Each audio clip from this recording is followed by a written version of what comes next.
Tensor quantity होता है। अब कोई बंदा बोलेगा कि सर ये क्या बोल रहे हैं, जरा देखो, तुम चाहो तो स्ट्रेस और प्रेशर में कुछ डिफरेंस को लिख सकते हो। जैसे पॉइंट नंबर 1, स्ट्रेस जो होता है ये क्या बताया है, intensity of internal resisting force developed eight A point under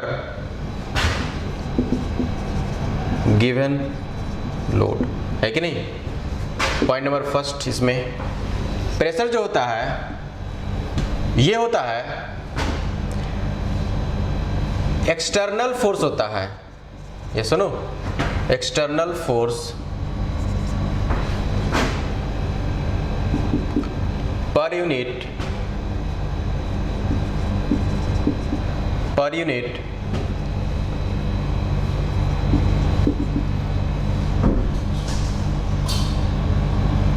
area. ये सुनो, या तुम कह सकते हो नॉर्मल टू एरिया। ये सुनो,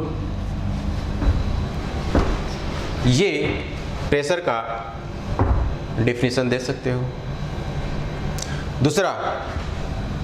दूसरा में तुम दे सकते हो कि स्ट्रेस जो होता है, stress is second order tensor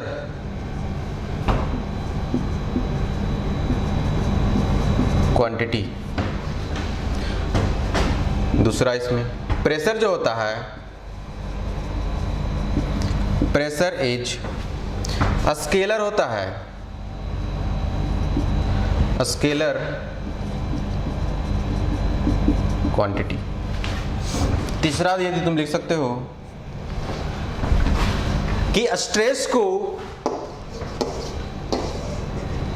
निकाला नहीं जा सकता है, इट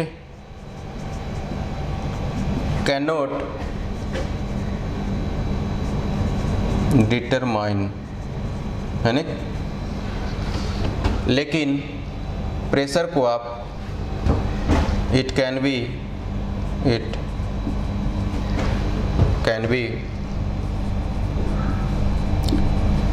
डिटरमाइन, है कि नहीं। जरा देखो, इसे मैं मिटा देता हूं।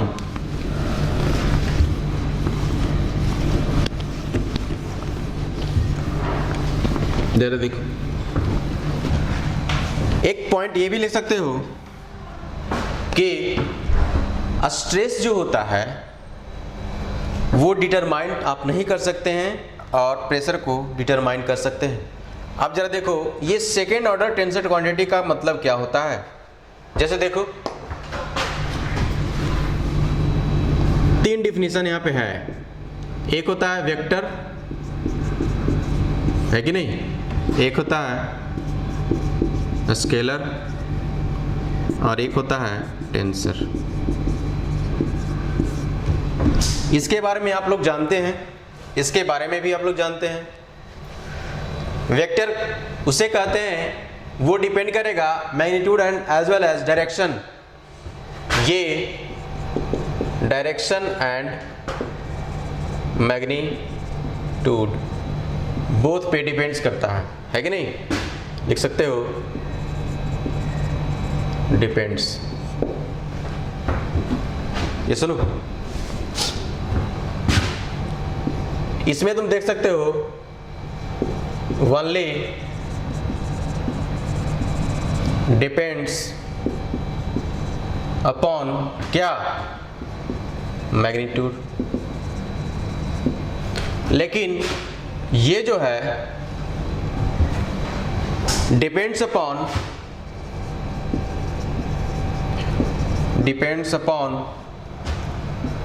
मैग्नीट्यूड एंड टू डायरेक्शन, ये दो डायरेक्शन पे डिपेंड करता है। जैसे स्ट्रेस जो होता है वो फोर्स बाय एरिया होता है, इसका मतलब ये जो है एक डायरेक्शन है, क्या है डायरेक्शन का फोर्स और क्या है एरिया, एरिया का वन डायरेक्शन ही हो गया। तो ये दो डायरेक्शन पे डिपेंड कर रहा है। ये सुनो, जैसे एग्जाम्पल में कुछ कुछ लिख सकते हो, स्ट्रेस हो गया, स्ट्रेन हो गया, है कि नहीं, मोमेंट ऑफ एरिया हो गया, या लिख सकते हो मोमेंट ऑफ इनर्शिया। ठीक है, तो this is the tensor quantity कि किसी समय में क्या है लोड का डायरेक्शन और क्या है एरिया का डायरेक्शन। ये सुनो, तो वेक्टर क्वांटिटी आप समझ गए होंगे, स्केलर आप समझते आ रहे हैं, और this is the tensor quantity. So this are the difference between stress and pressure. यहां तक समझ में आया? ये ऑलवेज प्रेशर जो एक्ट करेगा वो सरफेस के बिल्कुल नॉर्मल फोर्स है कि नहीं। इसे मिटा दूं? बोलो, चलो मिटा देता हूं।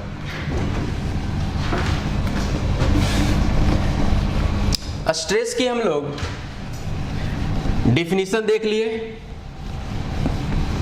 बोलो जी। उसके बाद हमने देखा उसका यूनिट्स के बारे में, उसके बाद प्रेशर के बारे में कुछ कुछ जाना, है कि नहीं।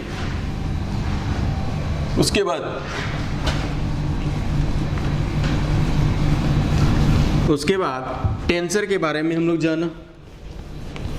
ये सुनो कि क्या होता है tensor quantity. Actually scalar quantity को बोलते हैं फर्स्ट ऑर्डर टेंसर क्वांटिटी, है कि नहीं, फर्स्ट ऑर्डर टेंसर। और वेक्टर को बोलते हैं, सॉरी ये गलत हो गया, दिस इज जीरो। स्केलर को क्या बोलते हैं?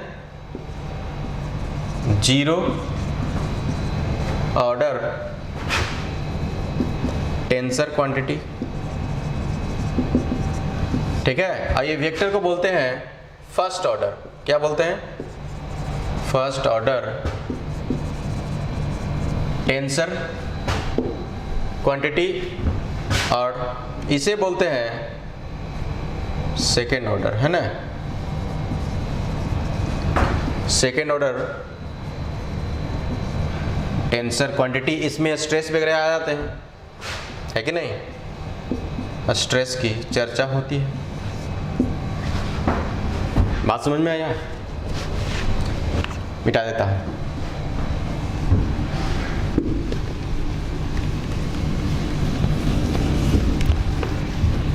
ये सब तो बात की चीज है।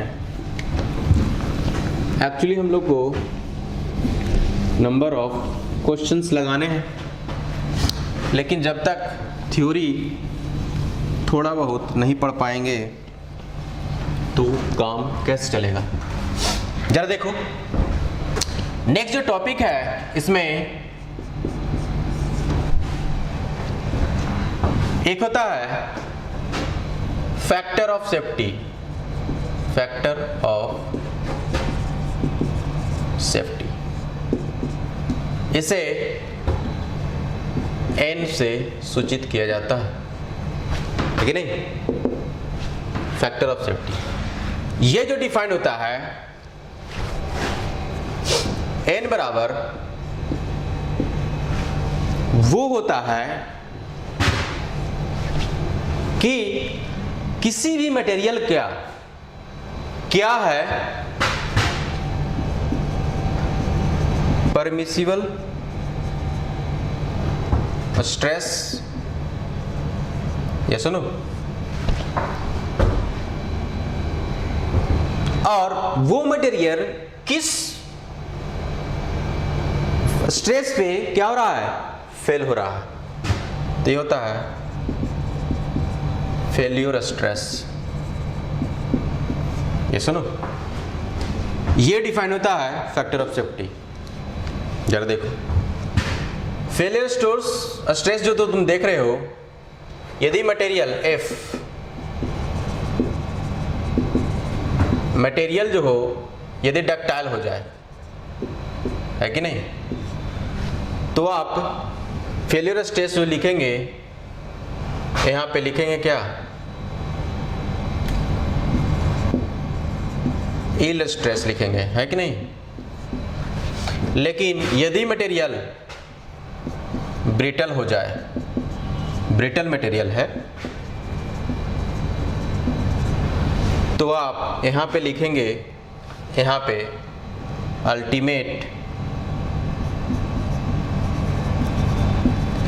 अल्टीमेट स्ट्रेस, है कि नहीं।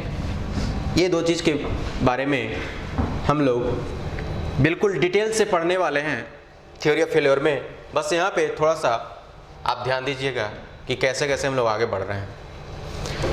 तो जरा देखो, यदि मान लेते हैं कि फेल्योर जो होगा फटीग में हम लोग कर रहे हैं, है कि नहीं। यदि फॉर फटीग लोड, यहाँ पे देखो, फॉर फटीग लोड में हम लोग बात कर रहे हैं, तो उस कंडीशन में यहां पे लेंगे क्या, एंड्योरेंस लिमिट, एंड्योरेंस लिमिट। वो हम बात करेंगे डिफरेंट मटेरियल के बारे में, और डिफरेंट मटेरियल के बारे में बात करेंगे। तो कहने का मतलब this is the failure stress divided by क्या है इसकी परमिसिबल स्ट्रेस। तो जरा यहां से कोई देख करके बताए, यहां से कि sigma permissible inversely proportional to 1/n है कि नहीं फॉर ए गिवन मटेरियल। मान लेते हैं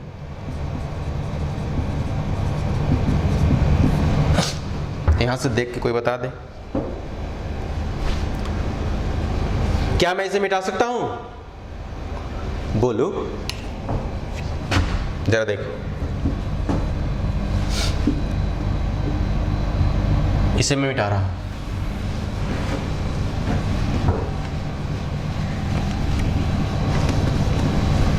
तो for a given material sigma की परमिसिबल वैल्यू जो होगा वो फैक्टर ऑफ सेफ्टी पे डिपेंड्स कर रहा है, और वो भी किस तरह से, इनवर्सली। कोई दिक्कत यहां तक नहीं। देखो यहां से यहां लिख रहे हैं, तो यदि आप फैक्टर ऑफ सेफ्टी बढ़ाओगे,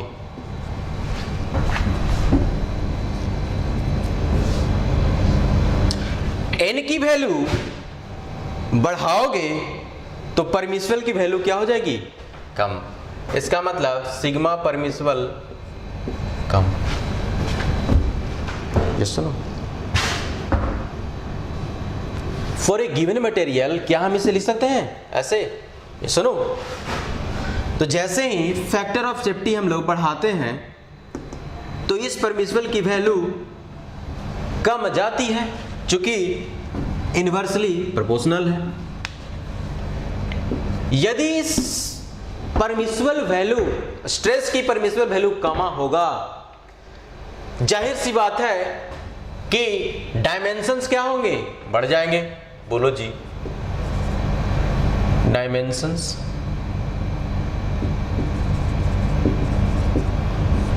क्या हो जाएंगे, बढ़ जाएंगे, क्योंकि स्ट्रेस जो होता है एरिया के इनवर्सली प्रोपोर्शनल हुआ। बोलो जी, तो मशीन कंपोनेंट का डायमेंशन हम लोग बढ़ा दे रहे हैं। सुन, जब आप डायमेंशन बढ़ा दिए, इसका मतलब देखो यहां क्या बात है लिख रहे हैं, इसका मतलब आप मशीन कंपोनेंट को सेफ कर दिए, सेफ्टी क्या किए, बढ़ा दिए।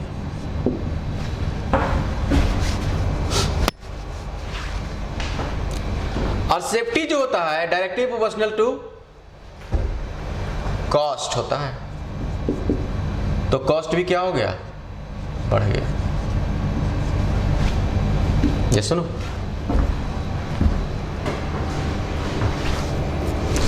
जरा यहां से देख के बताइए कि यदि फैक्टर ऑफ सेफ्टी बढ़ाने से क्या क्या हो रहा है। सेफ्टी, एक बात याद रखना कि safety is more important for engineers, है कि नहीं। कॉस्ट को वो सहन कर सकता है, लेकिन सेफ्टी इज मोर इंपॉर्टेंट, है कि नहीं।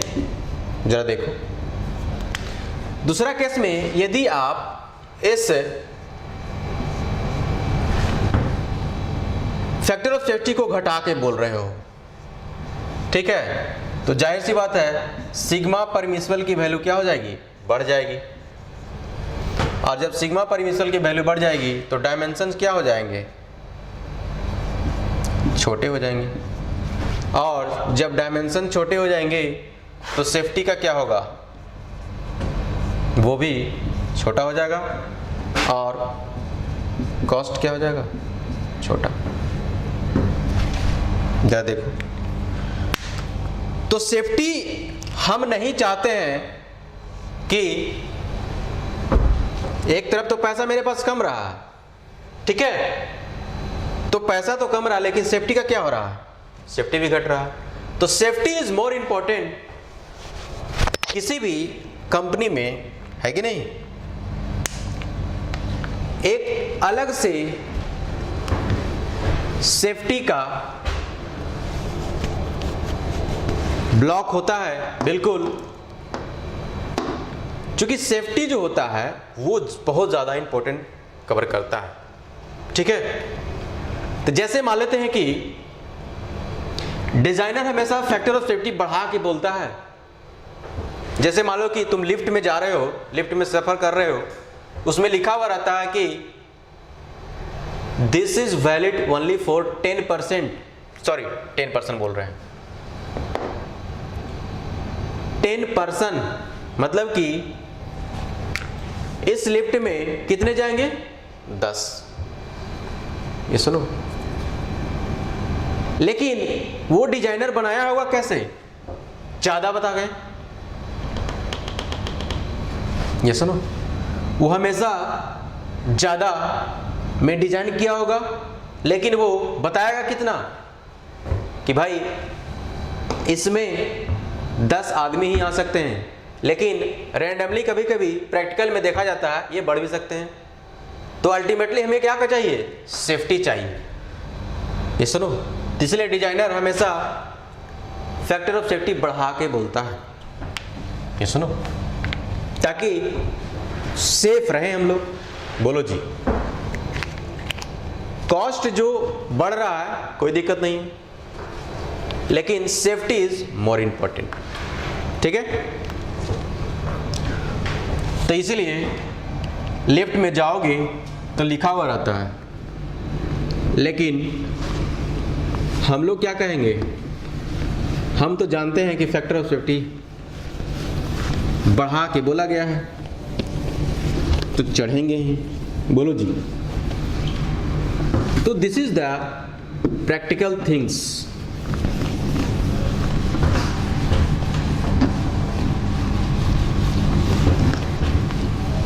आई थिंक यहां तक आपको समझ में आया होगा। लेकिन इसमें यदि एक जरा देखो, एक डिफाइन होता है, एक और फैक्टर ऑफ सेफ्टी होता है, एक होता है मार्जिन ऑफ सेफ्टी। क्या होता है,